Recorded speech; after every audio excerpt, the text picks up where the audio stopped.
the table. Don't forget to join us on all our social media handles. You can find me on Twitter at Nancy Lo-Energy, on Facebook, same handle, on Instagram, same handle, for the show Moneyline TV on Twitter, on YouTube. Go on your YouTube icon right now on your phone or any device you're with now. Click on the YouTube icon and you find us Moneyline with Nancy TV. We'll be right back after this break.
Actually, it depends on their reasons. That's why the fact that the country is undergoing or is facing a challenge now, we cannot oppose it without knowing their reasons. But if we are to go by the reality, I don't think Nigerians will welcome this. It's a very bad one. In this hard economy, we're not supposed to be talking about this. Things are very hard now. Nigeria has barely feed 3 times a day. I think the government needs to do something about this. I think the government needs to look into this. It's very bad at this time. Actually, I'm not in support. I don't buy the idea. As a Nigerian, it is the responsibilities of the federal government to go through all this telecommunication and understand what they are truly doing. I mean, what they are truly going with the masses, as well as the country as well, at large, because it is not something good. Upon all the charges, unnecessary charges, they've went through charging people without even their consent. Only God knows how many people they've charged. If they will charge you actually and they prefer the network would be perfect, would be good, I think it will be no problem. But as they were charging people without making a very good, network, poor network, and they'll be overcharging you, I think that is not proper. That is not proper. So the tariff supposed to not even to be higher than this. Even the one on ground, people are even managing to survive with it. And which one? So let them just negotiate and talk much about it. So the tariff is not that, it don't make sense to be go high like that, so that everybody will be okay. Buying data, your text message, your calls should be very normal. It's not going to be something that will inconvenience anyone. Okay? It's not good to increase tariff now, because when you look at the condition of the country now, the salary has not been increased for some years. And if the telecom increases the tariff, it will still affect Nigerians who are collecting 30,000 naira or 25,000 naira in a month. It will impact negatively on their families. So if the government can look into it and question the telecommunication companies not to increase the tariff at this particular time, I think it's better for us.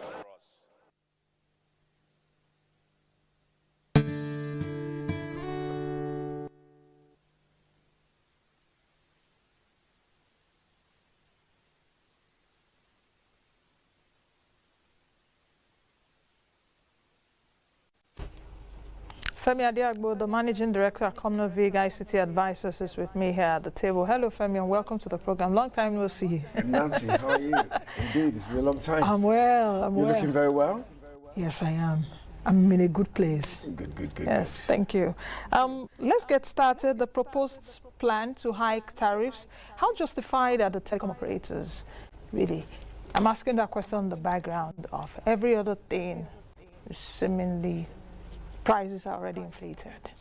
So the telecom guys are saying we've got to increase the prices of data, of messages, of calls, because we deal in a very difficult environment. At the beginning of the program, I did say I was speaking to a member of the association yesterday, and he said, Nancy, we used to buy diesel for 250 in his words, and today we're buying for 750 naira a litre. That's against 250 a litre, except you want us to retrench our workers.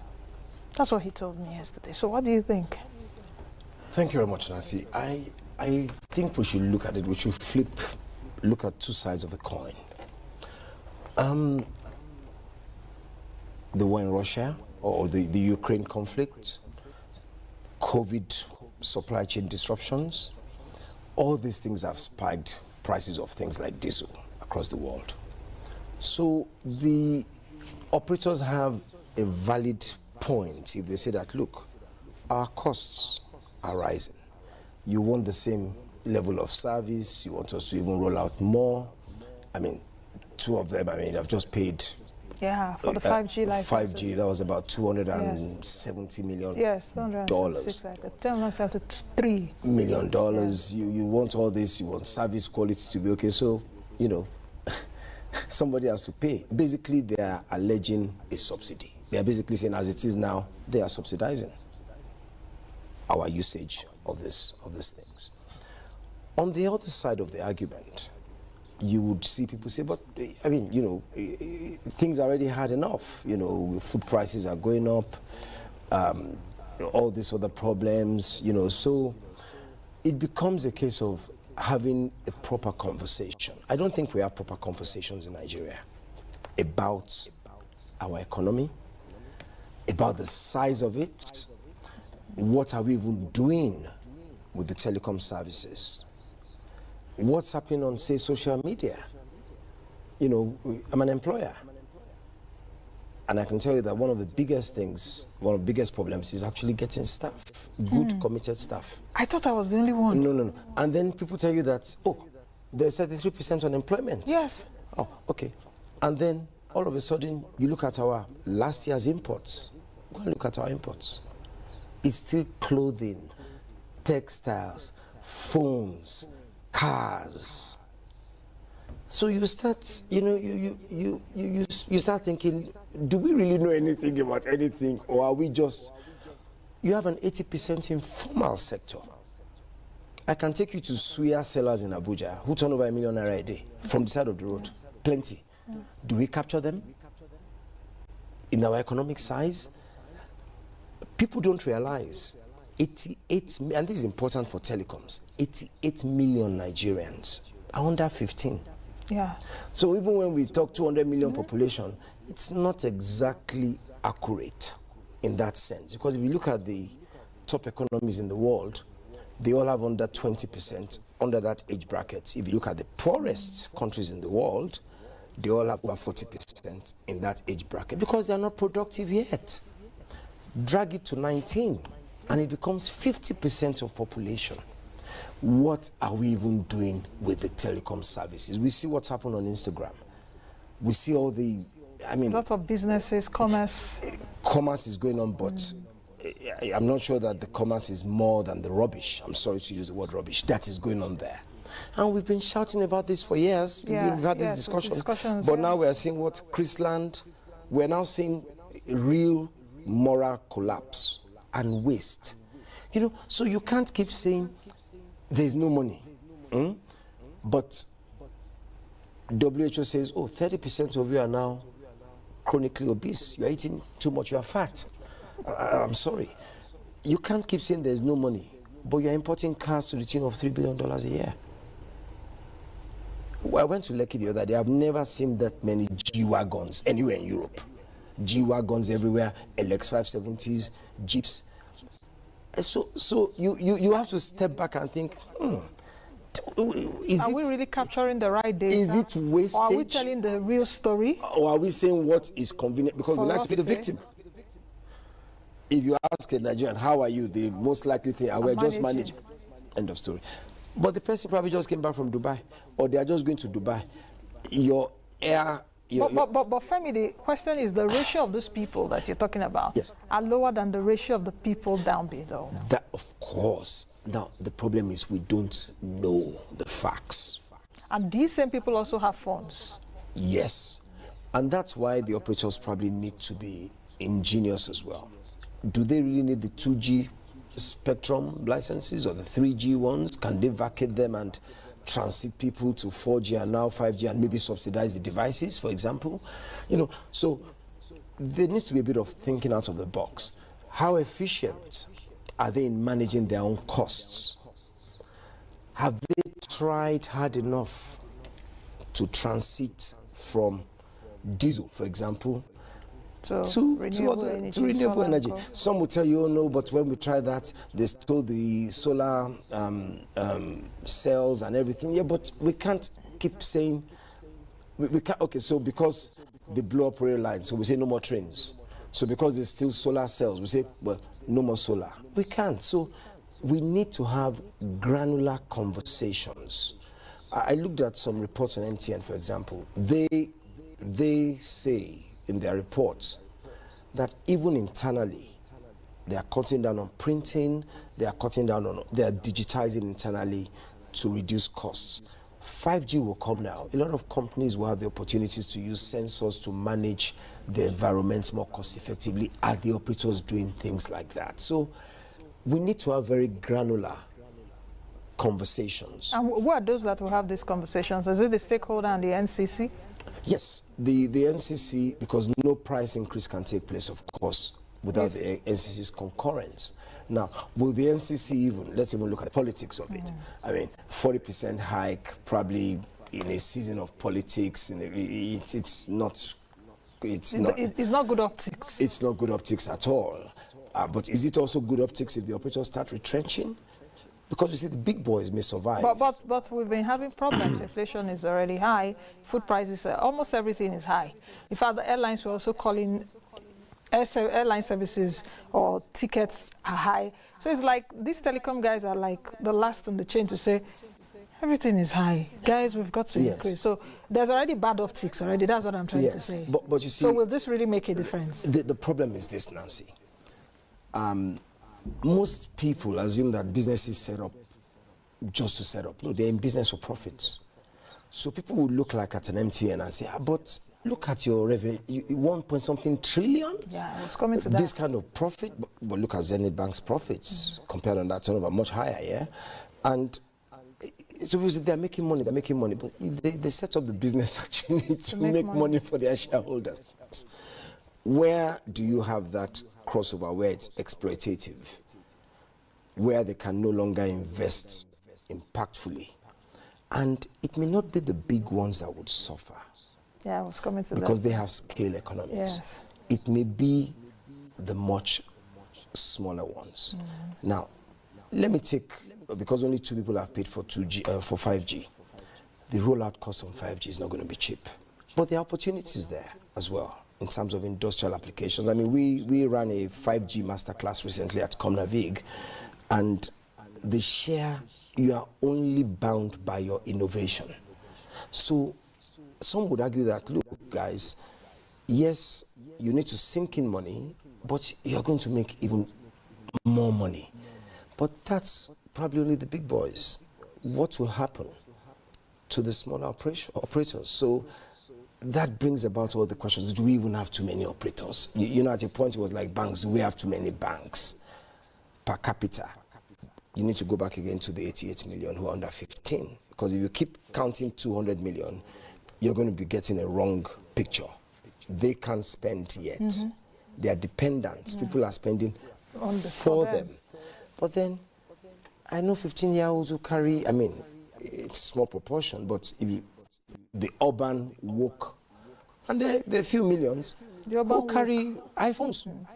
So we need to have a granular conversation between all stakeholders, regulator, operators, industry experts, people like yourselves who are industry observers, and actually understand what really is going on before we can chart a course forward. Okay, the smaller companies, since you brought me to that, because we have a few big guys in the sector who are churning out so much money at the end of their financial year. We know the company we're talking about and the trillions, at least over the years. And one will say, okay, you're getting this kind of money from Nigeria, you know you're doing business and all of that, but this may actually come and go. This too might pass, like the Bible says.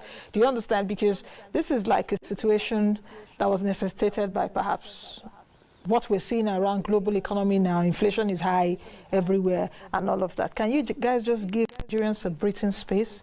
That's one. Number two, the smaller companies, if there is an eventual price increase, do you think that the smaller guys would stand to gain more with the price increase?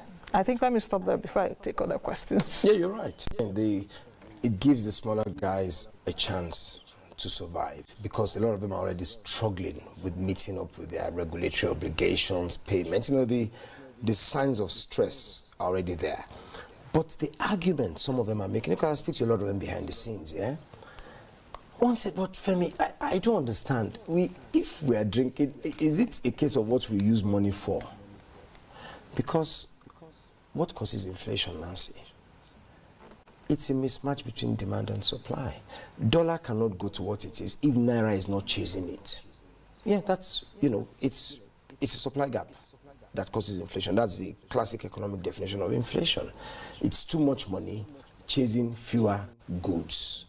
So maybe it's a productivity side where we have a problem. So I go back to the feeding. If WHO is saying that 30% of you are, maybe you are eating too much is what they are saying, and you are not producing enough. So the argument becomes, are we spending, is the population spending in many unproductive areas that maybe if they reduced in those areas, they could channel it to things like telecom spend, because telecom spend, it's necessary. What's productivity? That's why I said we need to know what we're even using the telecoms for. Is it just Snapchatting, just snapping all day, Instagram, sexy pictures everywhere? Basically, unproductive endeavor. A lot of that happens. Nobody knows the percentage. Nobody can tell you what the percentage is between what happens on social media for economic productivity and unproductive, what is just fun. Nobody can tell you. We don't have a means of measuring that yet. I'm not sure anybody does. I know Kea tried something once, it didn't work. It's very difficult. Because I can order something online, you send the delivery bag to my place, I pay the guy cash, it goes. Nobody knows about that transaction. How many millions or billions of those transactions are occurring? Go and look at our NIPS data on money transfer. Yes, I was coming to that too. It is inexplicable. The POS transactions and all of that. It is frightening what we are spending. Go and look at our imports from China 2021. It's still clothing, textiles, it's still really, I don't know. So are you Vanity saying we'll items. rather have telecom spend on more productive things, setting up businesses, enabling businesses and Yes. all of that, than what we're seeing right now? So will that make it justifiable? If the argument can be made, but you can't make the argument without, look, for example, I read a Mintel report about I think I discussed it here 4 or 5 years ago. Our alcohol importation, champagne, Yeah. Glenfiddich, it was $10 billion. So how can you tell me if I run a telecoms company that there's no money, but you can drink champagne?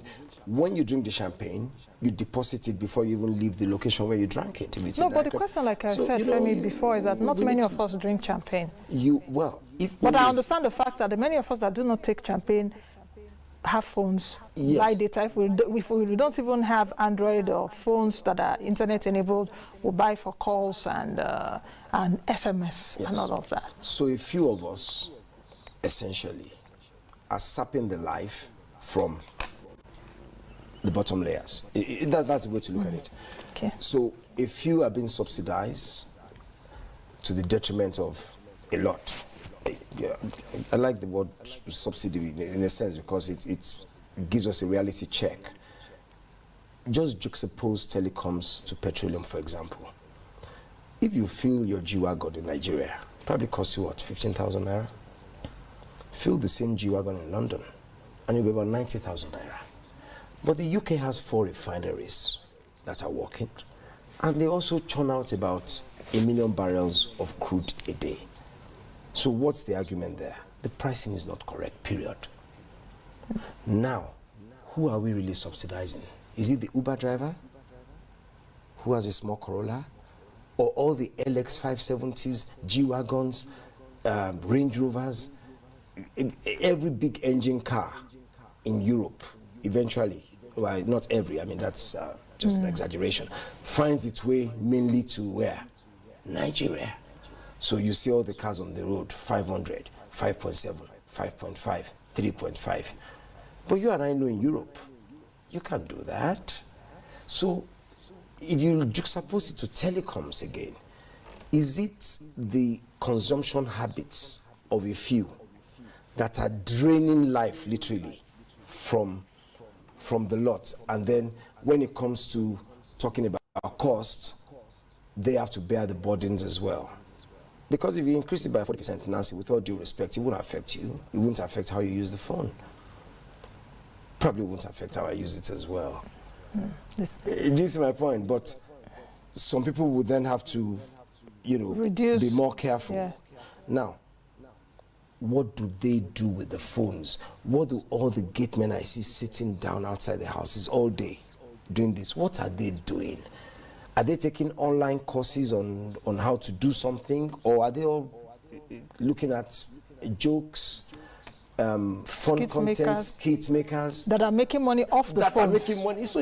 So the discussion needs to be granular. And most of our economic discussions are mired in politics and all these other distractions. So they are never granular and factual. Okay, finally, because I have to speak to someone Yes. else. This furore about 5G, I heard you said, Master, I would like to know more about this 5G. You know why? Because, when they were saying, 5G, remember, I think during the COVID, the pandemic, 5G caused this COVID and all of that. In a granular sense, yes. Since you use granular, explain to somebody listening now, what does 5G mean? Okay. The transition to 5G, how will it benefit you? Is it really inimical? Okay. Very quickly. Okay, very, very quickly. Well, the simplest way to look at it, 5G will give you greater speed, so about 10 times the speed of what you have now, and supports more devices per square kilometer, for argument's sake. Now, you could ask me, what does this mean? Everybody uses sensors at the moment, yeah? You know, your phone has sensors on it, your car has sensors on it, but most of them are not working in real time because of what we call latency. 5G has near zero latency. So I could sit down here, conduct an operation in London in real time on a patient and move the, you know, that's been done in China now. I could sit down here and in real time know how much electricity is being used in this building, humidity levels, all sort of things that have industrial applications. And because it's in real time, all that information can go to cloud architectures and you can analyze, you can make decisions in real time. So the applications of 5G for security, for energy efficient think, and autonomous vehicles, virtually everything will trump. 5G will hit, because if they don't, some people... Any disadvantage? Is it inimical? Like a punch in the face. So a lot of organizations need, apart from the need... Inimical? Well, apart from the should I say fake news about, oh, it caused COVID and this and that. Well, every good thing has disadvantages. But it's a case of understanding those disadvantages vis-a-vis our own environment. For example, we're going to be buying a lot of new 5G phones. So what's going to happen to all these ones? We have telephone graveyards in Nigeria. There are people out home with 10 phones that are just sat there because it's also a fashion thing for us in Nigeria. So once 5G comes, you may find out that even secondary school children, before you say Jack Robinson, are carrying 5G phones. So again, that's going to impact our currency as well, because we're going to import a lot of these phones. Because we don't make any. Anyway. Yes. Thank you very much, Femi. Would have you back, surely, so that... Been a pleasure. Yeah, for Nigerians to further understand, especially this transition to 5G and what the regulator has said, I think, before the end of the year, so that we can understand that better. Thank you very much. Have excellent. Thank you very much. Day. I've been speaking with Femi Adeagbo, who is the MD, Governor Vig ICT Advisors. We've been looking at the proposed plan to increase tariffs in the GSM sector. Let's quickly take a break, and when we come back from the break, my next guest will be joining me, Michael Uluwagbem, who is the executive partner at Lofty Inc. Allied Partners Limited. We'll be looking at seeking funding for innovative businesses. We'll be right back after the break to join us again.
Welcome to the program. This is Moneyline with me, Nancy. So we really have to keep thinking out of the box about how to get money to the least accessible in our society. Everything has to be re-examined in our economy, in our health system. We are also ensuring that government does not continue to manage this refinery, because government is not really equipped to manage refinery. We need to come forward and do something different so that we move from the situation of looking at things from it's purely a consumptive approach to a productive environment. The government and the people need to really agree on the need for a departure from business as usual. We are now on a process of recovery. It is what I call a bumpy journey to an uncertain destination. This is Moneyline with me, Nancy Naji. It's so nice to know that you're joining us again today.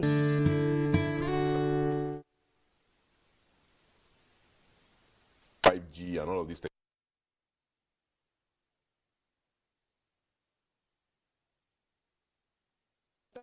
Michael Oluwagbemi is joining me right now. He's the executive partner at Lofty Inc. Allied Partners Limited. Michael, good to see you. Quite a while too.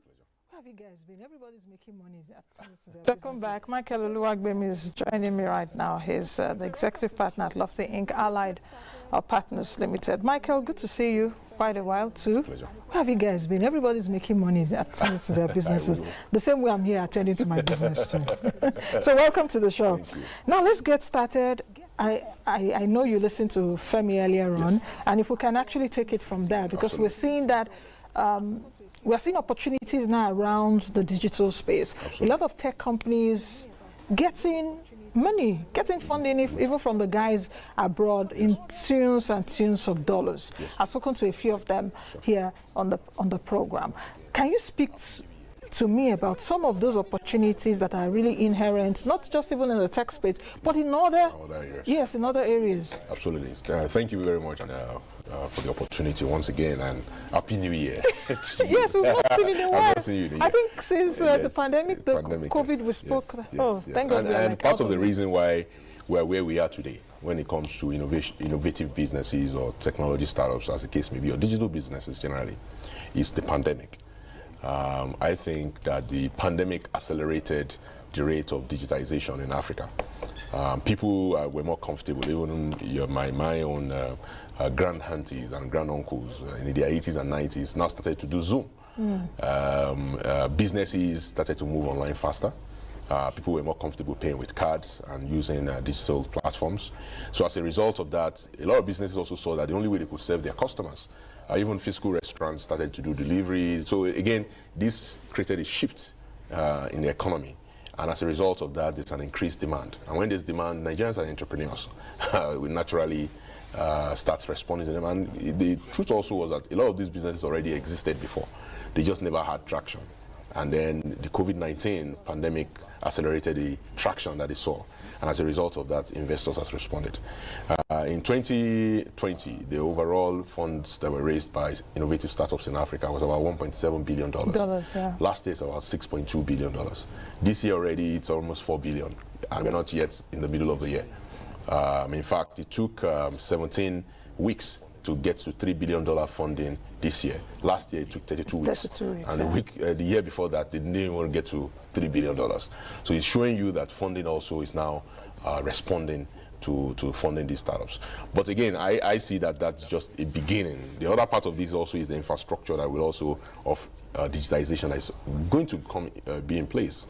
The 5G licenses, I think 2 of them actually been paid for now, and there will be a rollout. That is going to spur a whole new revolution of technology devices, IoT devices, and different level of digitization in the economy. Aside from, because we're a country of over 200 million people, we're the biggest economy in Africa. We're the largest economy by far, more than 50% of West Africa's economy. Nigeria is going to be at the forefront of that. Most of the 6 unicorns that have been produced in Africa last year, 4 of them were Nigerian companies. So there's no doubt that Nigerians are going to lead the vanguard of that. And the honest truth also is that Nigerians are way more entrepreneurial than the rest of Africa.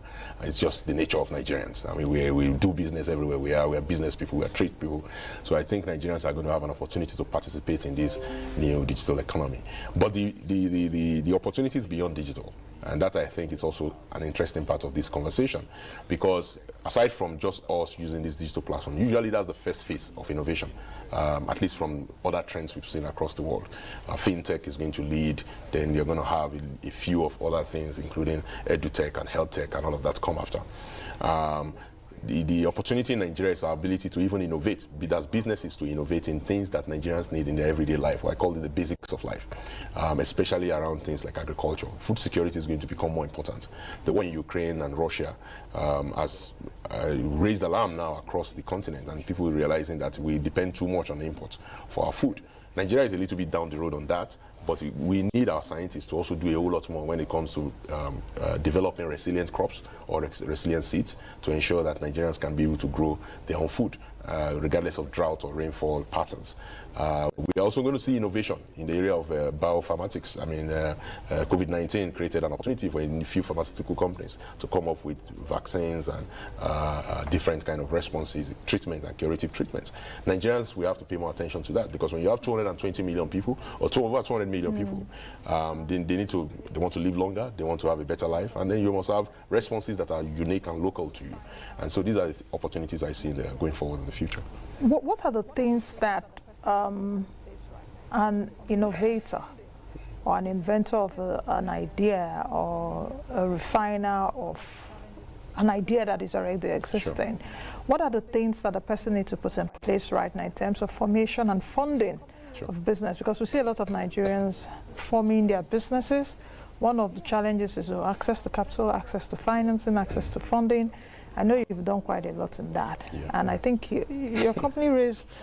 Yeah, we were the second highest investor in Africa last year. Yes, about $10 million? Yeah, we actually closed at $14 million. $14 million? Yes, we're about to announce a new fund in a couple of months. That's huge, so you should be listening to what Michael is saying. So how the formation and the funding process, what are the things? Yeah. So first thing first, I have to say that the innovation ecosystem is built on our education system. I think I said this on the pandemic program when I came here, and I said it's important that as a country we need to pay more attention, especially as our local governments because local governments are in charge of primary school education, and we cannot just depend on elite education which goes through our private schools, but also our public schools that have to be strengthened so that people can innovate. If you want to be an innovator, or you want your child to be an innovator, if you are watching this program, the first thing first to pay attention to their education. A great education is what creates a great mind, and a great mind is one that actually explores ideas that are beyond the comfort of what they're already used to, tries to solve problems, a problem-solving mind. That's one. The second thing is that at the point of formation, entrepreneurs take risk. So we must also, in the same like manner, also begin to develop a risk-taking culture. The entrepreneurs we fund are the entrepreneurs that have taken a risk either on themselves, their career, or their idea. Right? It's comfortable to leave university and say, okay, I want to work in a bank, or I want to just work in a large company, or work for government. But entrepreneurs do take a lot of risk, and so creating that risk culture is very, very critical if we want to build an innovation enterprise. Now, in terms of actually the formation of the company, I think we've gotten some new tools. For example, the revised KAMA law actually introduced some new opportunities for entrepreneurs. Before, they usually used to have a partnership business name. Now you can have a limited liability partnership. For example, that's great for entrepreneurs in the agriculture and infrastructure sectors, because those sectors are usually top heavy in terms of capital investment, and you need to have partnership. But you need to make sure your partners are limited liability. Those are new tools that are available under the law. We have also created, I think in the last 2 to 3 years, we've seen all these MSMEs, one-stop shop under the enabling clinics. So those are good opportunities for entrepreneurs to go and access these facilities to be able to ensure their businesses are quickly registered. Typically, to be able to access funding in Nigeria, you need to not just have the Nigerian company, you also probably need to also register an international company, because a lot of your funding are going to come from international entities. So register an international company while you're in Nigeria? Yes, so you have both. So what you typically do is that you have a Nigerian entity registered, and that Nigerian entity is going to be 100% owned by the international entity. It's the international entity that actually gives investment shares away to investors. So because again, we have not accelerated our reforms and jurisprudence enough for investors to be comfortable. We don't have a track record. Maybe we have 2 to 3 years now of doing ease of doing business and all of those stuff. But investors are saying, well, let's see what Nigeria has to offer. But in the meantime, most of our companies that get funding internationally are usually registered in Delaware, Mauritius, Netherlands, or something of that nature. But they are registered as a parent company, then they own the Nigerian entity that actually does the operation. So you might need to register both, where the international company is going to own the local company. It's in terms of actual reality, it doesn't really affect much, because the operational company in Nigeria, we still have to pay taxes, we still have to employ, and all of that stuff. That's fine. What about the implications of having a business over there? Yeah, generally speaking, because of the digital world, there's a whole industry around this that actually takes care of things like legal, accounting, compliance, right? So you have to pay but then as an entrepreneur, especially on the innovative side, you want to think about this, because the reality is that the world we live in today, capital is fungible. Capital moves around to where it is well treated. So you want to structure yourself so that you can be able to receive that capital.